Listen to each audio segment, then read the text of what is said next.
పల్నాడు జిల్లా Chilakaluripet accident case మలుపుల మీద మలుపులు తిరుగుతుంది. యాక్సిడెంట్ తర్వాత కార్ల చోరీ వెలుగులోకి వచ్చింది. ఏఎస్ఐ కొడుకు వెంకటనాయుడు చోరీ చేసిన కార్లను పోలీసులు కొనుగోలు చేశారు. అయితే అవన్నీ చోరీ కార్లు కావడంతో అవి కొన్న పోలీసులు కార్లను రిటర్న్ ఇస్తున్నారు. వెంకటనాయుడు నుంచి చాలా మంది పోలీసులు చీప్ గా వస్తున్నాయని కార్లు కొన్నారు. ఇప్పుడు అవన్నీ తిరిగి అప్పగిస్తున్నారు. సుమారు 25 కార్లు రికవరీ చేసినట్లు సమాచారం.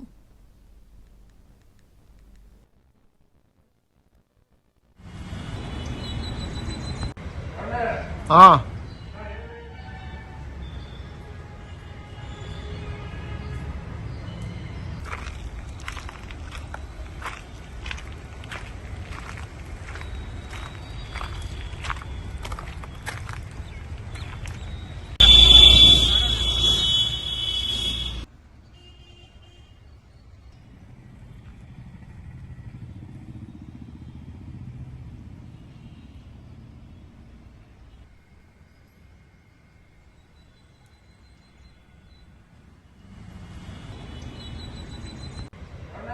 ఆ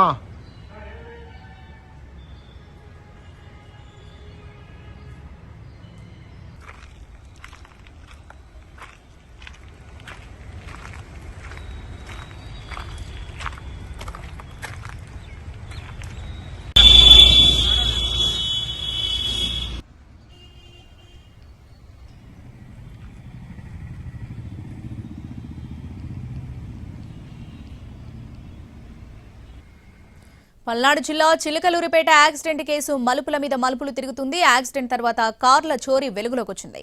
ఏఎస్ఐ కొడుకు వెంకటనాయుడు చోరీ చేసిన కార్లను పోలీసులు కొనుగోలు చేశారు. అయితే అవన్నీ చోరీ కార్లు కావడంతో అవి కొన్న పోలీసులు కార్లను రిటర్న్ ఇస్తున్నారు.